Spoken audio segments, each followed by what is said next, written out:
जरा सोचिए, अगर कोई इंसान 6.5 करोड़ साल पहले धरती पर क्रैश हो जाए, जहां इंसान नहीं सिर्फ डायनासोर हो और उसके साथ सिर्फ एक छोटी बच्ची हो, क्या वो दोनों जिंदा बच पाएंगे? 65 एक साइंस फिक्शन थ्रिलर मूवी है जिसमें एलियन प्लैनेट्स, एंशिएंट अर्थ और डेंजरस क्रिएचर्स का सामना एक इंसान और बच्ची करते हैं। चलिए जानते हैं इस पूरी कहानी को सिंपल भाषा में। 6.5 करोड़ साल पहले एक एडवांस प्लैनेट था जिसका नाम सुमारिस था। यहाँ का एक पायलट मिल्स अपनी पत्नी और बीमार बेटी के साथ रहता है। उसकी बेटी का नाम निवी है। निवी की बीमारी का इलाज महंगा है, इसलिए उसकी पत्नी मिल्स को कन्विंस करती है कि वह एक 2 साल के स्पेस मिशन पर चला जाए ताकि पैसे कमाए जा सके। मिल्स एक स्पेस से जोई के मिशन पर निकलता है जिसमें कई कॉलोनिस्ट क्रायोस्लिप में होते हैं। मिल्स उस स्पेसशिप का पायलट रहता है जो कॉलोनिस्ट को एक जगह से दूसरी जगह पर ले जा रहा होता है, लेकिन रास्ते में स्पेस से एक एस्टेरॉयड फील्ड से टकरा जाती है और क्रैश हो जाती है। यह क्रैश एक अनजान ग्रह पर होता है जो असल में पृथ्वी है। लगभग 6.5 करोड़ साल पहले, उस समय जब डायनासोर खत्म होने के कगार पर थे। क्रैश के बाद मिल्स को लगता है कि सभी लोग मर चुके हैं। मिल्स इतना हताश हो जाता है कि वह सुसाइड करने का सोचता है। तभी उसे पता चलता है कि एक छोटी बच्ची कोआ अभी भी जिंदा है। कोआ एक अलग भाषा बोलती है। उनका ट्रांसलेटर डिवाइस भी खराब हो चुका था, जिससे वे एक दूसरे की भाषा को समझ नहीं पाते। फिर भी मिल्स कोशिश करता है और कोआ को सिग्नल्स, इशारे और इमोशन से समझाने लगता है। क्रैश में सिर्फ 2 हिस्से में बढ़ चुका था। दूसरा हिस्सा एक पहाड़ की चोटी पर था।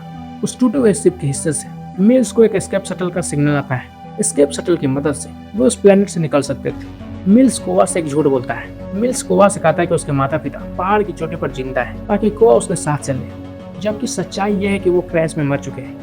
मिल्स एक डिस्ट्रेस सिग्नल भी भेजता है ताकि कोई रेस्क्यू आ सके। धीरे धीरे उन्हें पता चलता है कि यह प्लेनेट कोई एलियन वर्ल्ड नहीं बल्कि पृथ्वी है। 6.5 करोड़ साल पहले जब यहाँ सिर्फ डायनासोर रहते थे। एस्केप पॉड की दूरी लगभग 17 किलोमीटर था। उस 17 किलोमीटर पार करने में मिल्स और कोआ कई जीवों का सामना करते हैं, जैसे टारपीड में फंसा एक छोटा डायनासोर, रैप्टर्स का हमला, पानी में छिपे शिकारी और फिर एक विशाल टीरेक्स और अन्य जानलेवा शिकारी। एक सीन में मिल्स और कोआ एक आर्मर्ड डायनासोर को बचाते हैं जो टारपीड में फंसा हुआ था, लेकिन थोड़ी देर बाद ही दूसरे रैप्टर्स आकर उसे मार देते हैं।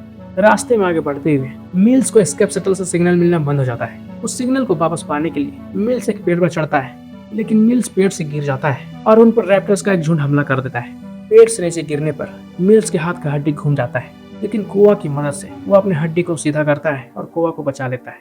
रात में दोनों एक गुफा में छिपते हैं। उस गुफा में उन पर एक विशाल आर्कोसोरस हमला करता है। मिल्स उसे आंख में गोली मार देता है, जिससे वो और भी ज्यादा उग्र हो जाता है। जब वो आर्कोसोरस और ज्यादा उग्र हो जाता है तो मिल्स और कोआ को गुफा के और अंदर भागना पड़ता है। अंदर जाने पर चट्टान के टूटने से दोनों अलग हो जाते हैं। कोआ आगे बढ़ते हुए गुफा की दूसरी तरफ निकलती है। दूसरी तरफ बाहर जाने पर कोआ का सामने एक रैप्टर्स होता है।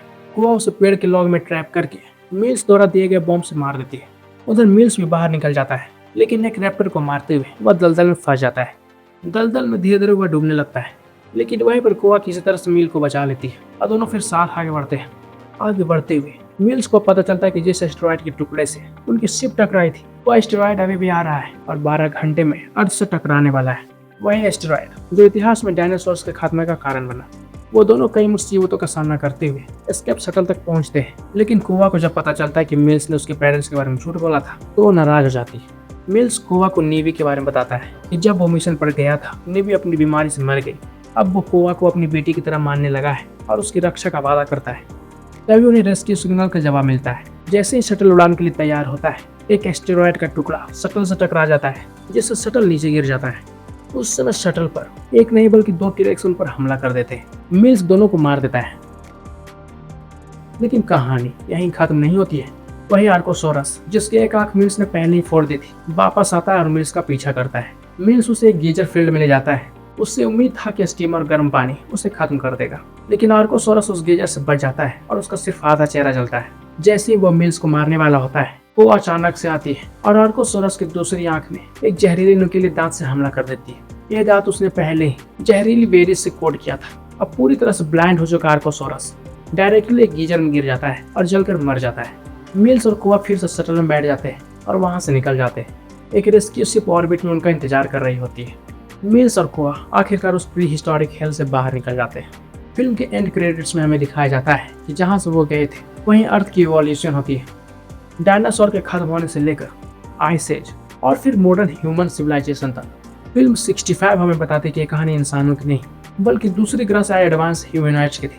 लेकिन उन्हें भी अर्थ और इमोशंस उतने ही अनफैमिलियर थे जितना हमें 6.5 करोड़ साल पुरानी दुनिया से होगा। आपको ये फिल्म कैसी लगी? क्या आपके मन में 6.5 करोड़ साल पहले पृथ्वी को लेकर कोई सवाल है? कमेंट्स में जरूर बताइए। और अगर ऐसी साइंस फिक्शन और इमोशनल सर्वाइवल कहानियां पसंद है तो चैनल को लाइक, शेयर और सब्सक्राइब करना मत भूलिए। मिलते हैं अगली वीडियो में। Bye bye.